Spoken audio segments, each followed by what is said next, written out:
when people are like, Gary, do you think pickleball is a fad? I'm like, everything has to evolve and be interesting, but few things I've seen in the last 30 years, and I pay a lot of attention to this, capture at the level of speed that are something that is humanly true. People want to be outside, people want to be in shape, people want to be active, people want to be competitive, people want to be social and trash talk. Like, it's very clear that this has the ingredients. Another bet of why I think this is going to work is I think there's really the elements on the two things that matter. And I think the NBA benefits from this currently, which is strong TV, strong in person. I think pickleball has those elements, and that gives it a lot of upside as a sport. I'll go to Drew first. Drew, what did you think about the first time you saw a sport with a wiffle ball and an oversized ping pong paddle?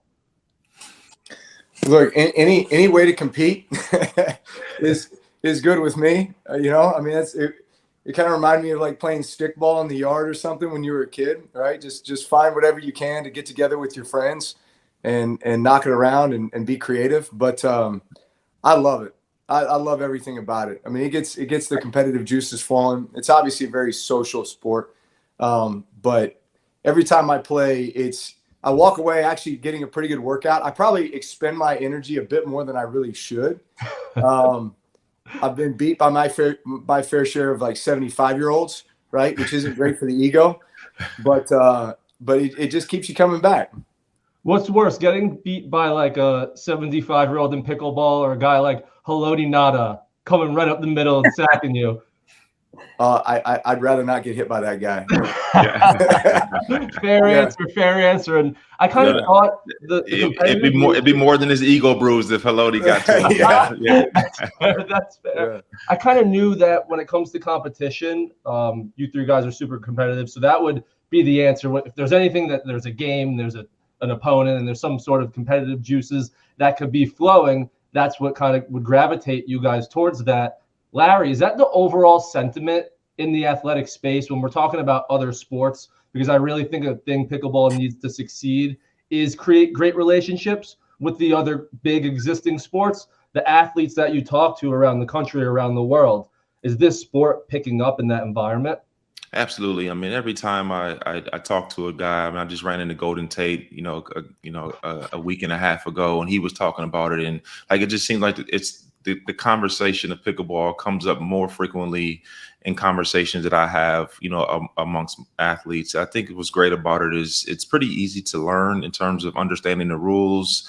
And even if you haven't played a racket sport, if you just have a little bit of, athleticism, to be able to make contact with it, with a little bit of practice, you can start playing and having a good time. And it's very easy to communicate with your partners. It's very, it's inviting in terms of, talking trash and, building relationships and, just the way the game is structured. It's really easy to pick it up and enjoy it with anybody.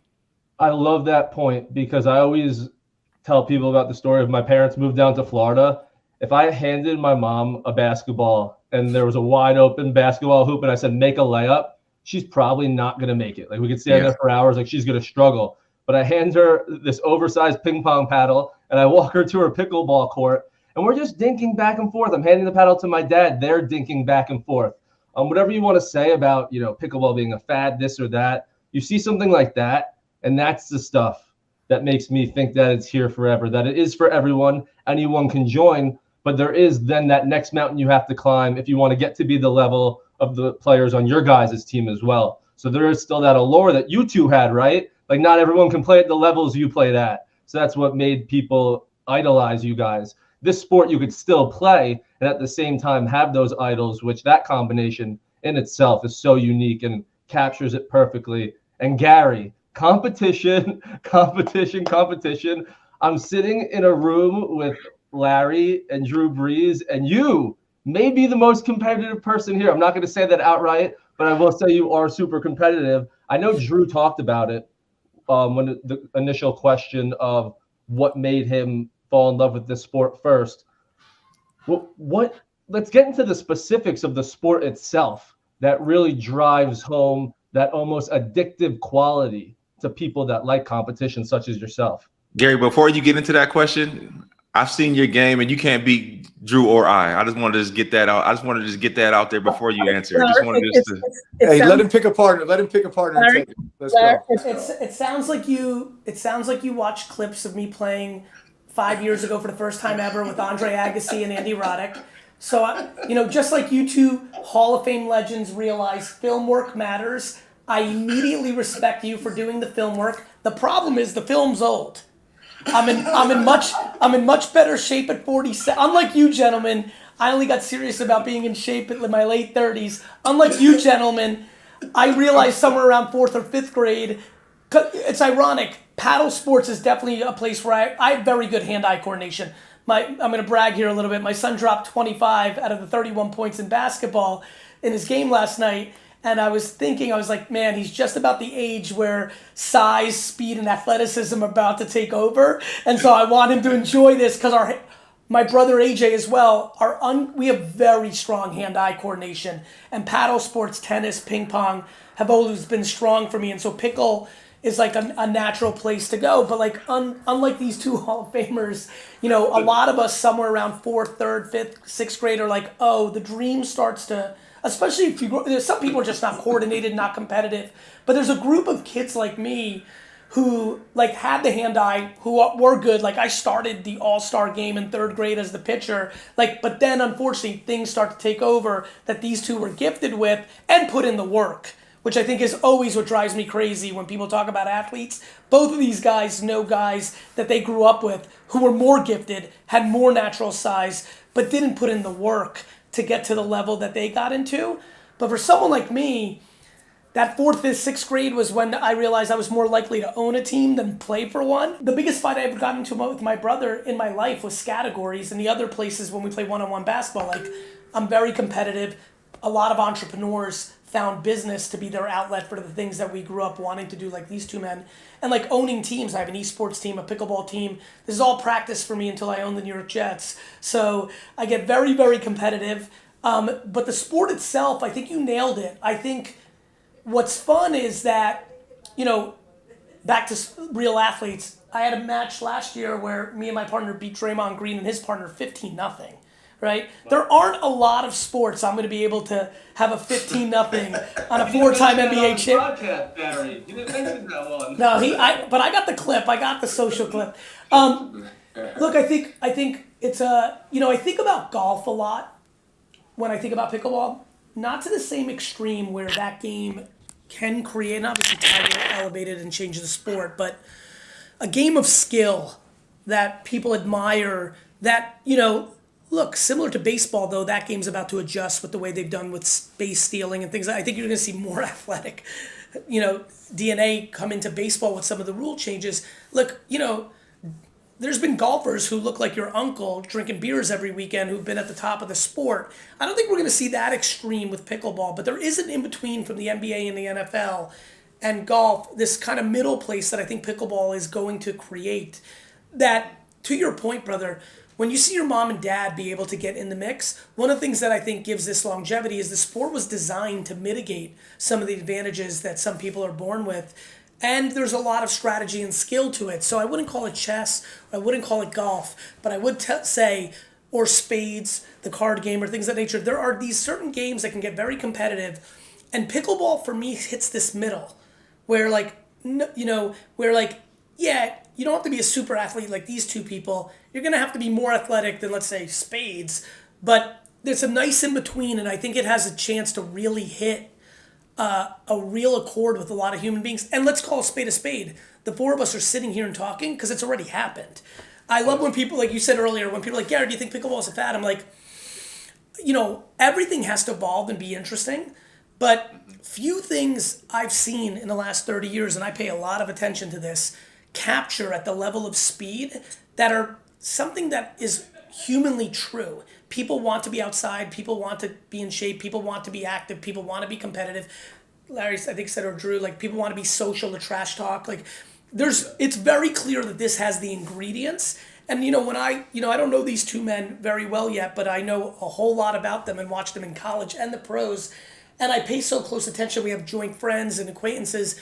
I think what makes these two gentlemen interested in this is the same thing with me. I think they have natural entrepreneurial DNA and kind of people skills that made them such incredible leaders. I think we all intuitively feel like a lot of people are going to continue to fall in love with this, and I think that's why we're all here. No, I would agree with all that. And there's so many levels to where this is going and what things we can talk about. I wanted to ask Drew and Larry this question, though. I'm 29 years old, so I grew up literally you guys in the prime of like my sports fandom career. So I was playing in the backyard. We were pretending we were Drew. We were pretending we were Larry. But now I feel like that script is kind of flipped a little bit for you guys within this sport, because I know you guys play it. I'll start with you, Larry, and then we can go to Drew.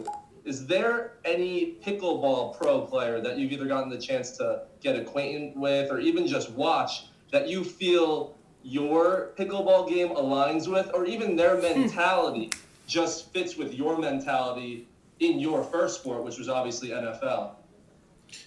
For me, I would say like Jay DeVilliers is my guy. He's swaggy. He's real chill, great personality. And like he just meshes with people very easily.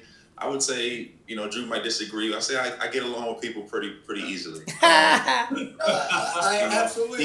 He's big. Absolutely. He's big, real athletic. He can hit the winners. That kind of similar in my game. Drew's more of a plotter. He's trying to hit his spots. He's just not as athletic. You know what I mean? And so he's got a little different game. How about you, Drew? Give us a little breakdown of Larry's game if you could. What's that? Give us a little breakdown of Larry's game if you've seen any of it, or any other pros that you feel your game would suit up with. We had a chance. We had a chance in Mesa, right in Larry's backyard, to do just kind of a little promotional deal. It was kind of a media little event just to hype up the start of the Mesa tournament, and they only let us play 6 points, but I was up 5-1 at the end of those 6 points, and then they shut it down. I don't know if they shut it down or if Larry shut it down. He had enough. But bottom line is it got shut down, and I know Larry was not happy about that. And so anytime, anywhere, we can go ahead and finish that one out. I'm happy to. But he's right. If you were putting the two athletic scores next to each other, Larry versus me, Larry might get the edge a little bit. Size, athleticism, all these things. But he knows who he's dealing with. He knows who he's dealing with here. Does he want me to play left-handed or right-handed?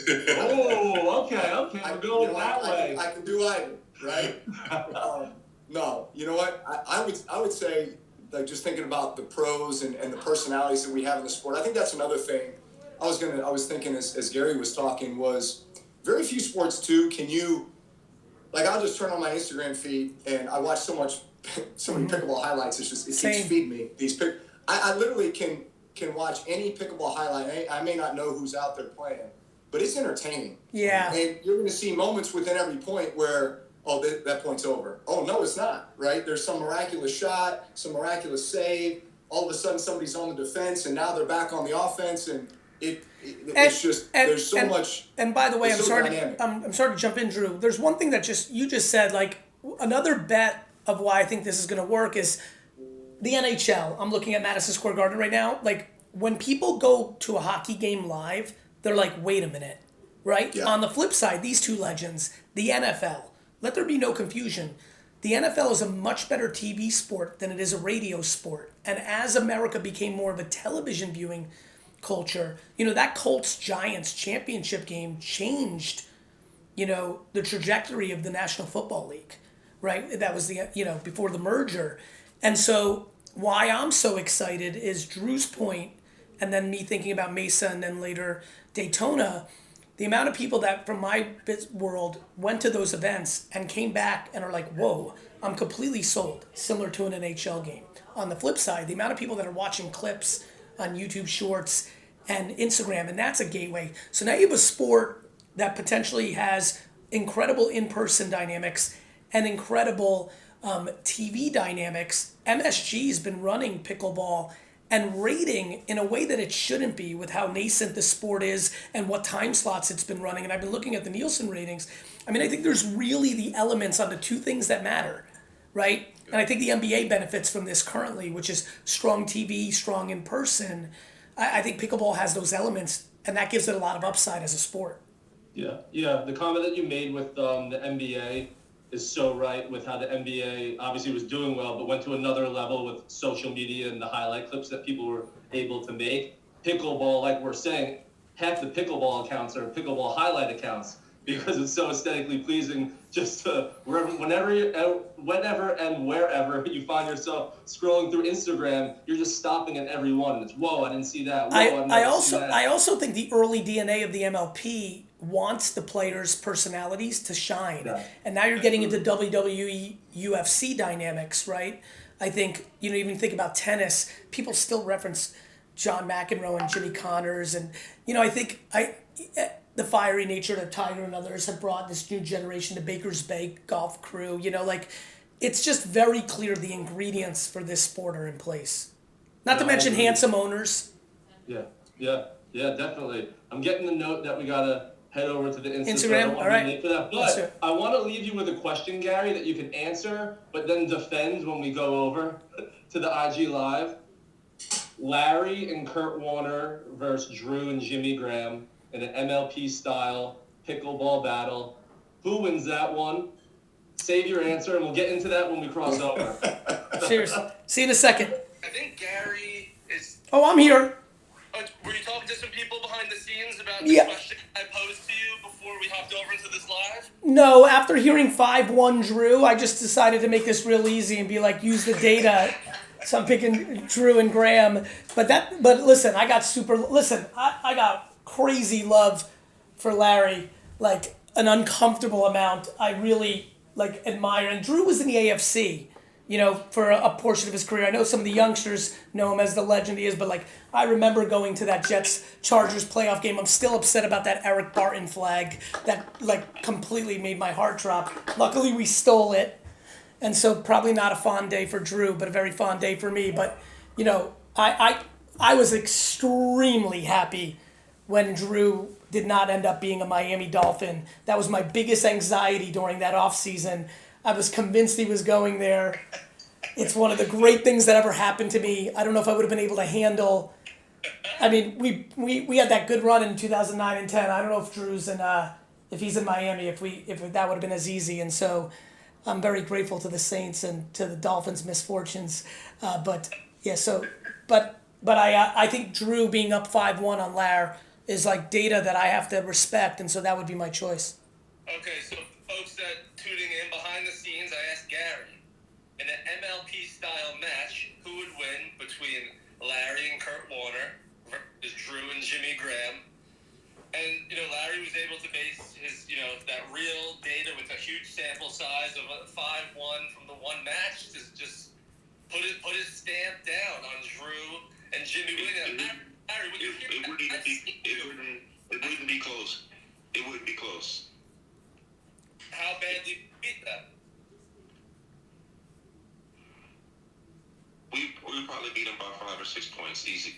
Now, see, just because I know Jimmy's busy flying planes and doing cool flying helicopters and everything like that.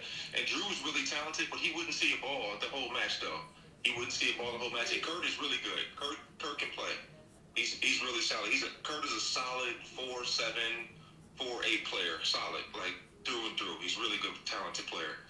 Yeah, Drew would get some. He would take a big serving and a humble pie. See, if we played right now, knowing that my guy Jimmy Graham he's focusing on flying and sailing around the world, he would need time to train. Time to train. What are you talking? 3 months. Jimmy will get excessive about something, and then he'll just train and be a maniac. So it's hard to train in a plane, though. It's hard to train in a plane, man. It's really difficult. Look, he's got the wingspan though, and I know what you're saying. It's hit his feet, but big man's athletic too. So. But I think for everybody who's watching, you've got to actually have the skill in this game. Clearly we're talking about 4 supreme athletes, but the reality is, you actually have to know how to play this game. There's a lot of people who do not understand the dynamics of the kitchen. Some of these superior athletes, when they're done playing, go to the actual kitchen too much and put on a couple LPs. LBs, excuse me. And so I think, I got to tell you, my co-owner, Ryan Harwood, played #1 men's tennis singles at Penn and is a real player and has converted his skill set to pickleball. And, you know, you give me 8 weeks and a pay-per-view billing, and I have a feeling like I might be able to make some noise as well. So I know we're talking about real athletes on here, but this competitive pickleball pseudo-athlete with a super partner like Harwood, I feel like we could be in the mix. And I do think this league needs to have an owners tournament. There's no question. 100%. We're all we're too many maniacs in ownership in the MLP that I think it needs to happen. I think they put that together for San Clemente, Gary. I'm pretty sure that's being teed up as we speak. Do you think that all of the side bets that we know would be made behind the scenes would get out to the public? That's a TV event of itself. Yeah, for sure. Like all the behind the scenes content, like all the trash talk, like all the bets. That's must see television. I agree. So I love that, and I love even talking about that ideas with San Clemente. I'm going to be there, but that kind of brings us to now MLP, and I want to talk a little bit about your 3 teams, because what we were talking about behind the scenes, and even when we started this, it was a lot of how you connected with pickleball, being competitors, being athletes on the playing side. My question to you is, a lot of people are seeing big names come in, buy these teams in the MLP, and that's one of the things that really drew people to come take a look at it towards the end of 2022.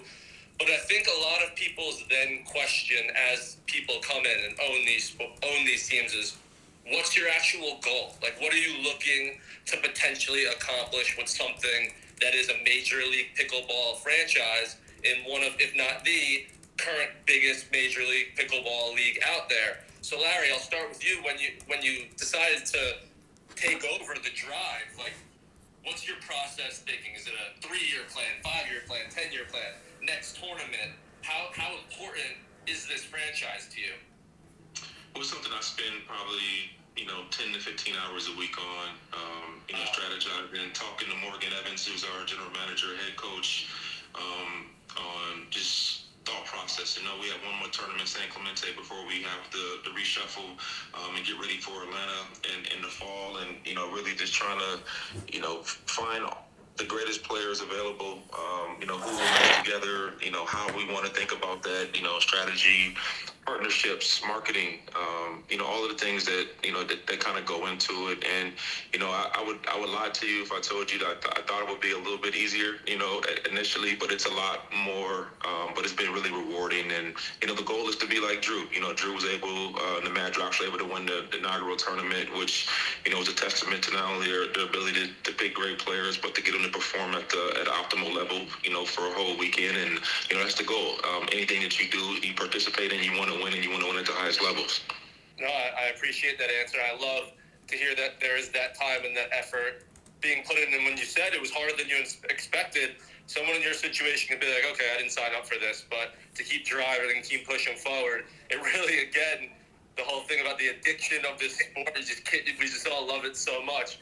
Drew, before I get into, your deep dive into your bigger thoughts of the Mad Drops, it's a specific question, and Larry kind of started it by talking about your win, is how many more Pritchard Cups have to win for you before you love her as much as you love Tracy Porter? I'll tell you what, Irina has won 5 MLP championships. Yes. 5. Are you kidding me? So don't think that was not in the thought process when we thought about building the culture and the expectation for our team. She was our second pick in the draft, which, by the way, the draft, which was a 2-hour Zoom event back in December when we were drafting our team for, the first 3 events of this year. That was one of the more exciting things I've done in a long time. Because you sat there and we went through the analysis and the data and the Duper ratings and everything on all of our players, but not just the rating themselves, but it's how are these players going to mesh together? Who's going to play well from the right side? Who's going to play well from the left side, right? Not just the females playing together, the males playing together, but in the mixed doubles scenarios. Who do we think would be a good pairing? Who are the dominant personalities, right? Like, there was so much that went into those selections. And at the end of the day, we got exactly who we wanted, which I think is pretty rare when you go through and you get exactly who you wanted, knowing that, man, you got a lot of picks ahead of you and they're probably going to take who you want. No, we got exactly who we wanted. So when we went into that Mesa event, when I say we went in with a ton of confidence, we absolutely did. And I think our team played about as well as they possibly could. Thomas Wilson, one of our four, got hurt going into the Daytona event. We ended up losing the semifinals, but we certainly have high expectations for San Clemente. I feel like we still have such a great group, not just their talent level and the way that they play together, but just their camaraderie. And I think that's one of the things that's very unique about MLP versus PPA or any of the others is just this camaraderie is created. It's like this Ryder Cup mentality, where like you're playing for something a lot greater than just yourself, right? Yeah. You're playing for your brand, right? Your team. You're playing for the MLP, and the way that this sport is going to continue to grow, not just with the players that are coming to the MLP, which is another reason why this is so exciting. You don't know who the best, right? You got people trickling over from tennis right now. They're just picking up a paddle for the first time. That's right. And guess might be a top 5 or top 10 player next year, and you don't even know who they are right now. So that's another why I love the MLP. I love pickleball, and I love the draft format because in any given year, any given stretch, you can change the complexion of your team very, very quickly. Very much like free agency, NFL, but it makes it very exciting. No, I loved all of that. I especially loved, because it's something that I was talking about so much, like the draft strategy and how actually important that was. And Gary, isn't it such an advantage for the guys who played like in the ultimate team sport going into something like that? Like they automatically knew that you were never going to create the best team by just. Maybe. I mean, I'd like to think that anyone that has any level of common sense of like how to build a team, like I respect that, and I think that's probably right. And I think these two gentlemen do have a lot of EQ, and I'm sure brought that energy. But like, look, I mean, we've seen an unlimited amount of examples of the greatest players of all times not being great coaches, not being great GMs, and not being great owners, and so. I think that's an individual thing. I think going into this draft, obviously we had the first pick and Anna Lee, and like, do you go the disproportionate best female player? I think Drew spoke to it. You're looking at data on like left side, right side. Like, I think for all of us, I think the thing that's exciting is right now there's a lot of serendipity. I'm pumped that Drew was able to get everyone that they wanted. But I think, it's going to get interesting here over the next decade of like who can consistently win and like who can build that culture. And I think, I think these guys knew and obviously have been unbelievably successful on the field. I think that what's really interesting is these two were captains and they had to play this role along with head coach and other cultural leaders. But I think the thing as owners is, there's, for example, we decided to draft a 15-year-old woman and a 17-year-old male, and like we talked a lot about like they're very young and like they're still going through the parts of their lives where like real things are happening outside of the court that are like magnified in that age group, and so like, getting that cohesive unit to work, I think is a forever game and a forever challenge. Anna Lee is like as consistent as the sun rising in the east and setting in the west, though. Like, that's not, when you talk about the greatest players, men or women, I would say she's top 10 regardless 100%. Of sex in the world. 100%. I mean, she's in the Dream Breakers, she's racking up points for us against top 5 men. Yeah. It's unbelievable. And then you see what happens in some of these weekends when she's not there, right? Like with the different matches look and who gets there and stuff like that. But, a point about a draft as well, which is really exciting, and the name that Drew brought up, I brought up, and then we talked about a little bit, was Irina. She's the perfect example of why I love MLP and why a league like this is so cool. Because if you were just to make a power rankings of players, maybe just based on skill, she would fall like down further than when you were drafting her. But if you were to do a mock draft and take in the it factor, her success playing in moments like this, measuring other things besides, just a few tournaments in a totally different setting than MLP, that's where the arbitrage things occur. And like Gary was saying, over time, when people start, making their own formulas, you're going to see whose formulas are working, whose formulas aren't 100%. working, trying to like deconstruct people's formula to see what's important. And there'll be stats and there'll be different ways to identify it. But a lot of it is just, you got to have that person that has that mindset. Speaking of being on the field, unlike these incredibly retired supermen, I'm still in the field in business life, and I have a 6:30 client call that I'm already 5 minutes late for. So I just want to be graceful and exit here, say thank you, and like so fun to spend time with all three of you. Looking forward to seeing all of you in real life and hugging it out, and we'll see you all soon. I'll let you guys continue. I look forward to it. Thank you. Thanks, Larry. Thank you. Great to see you guys.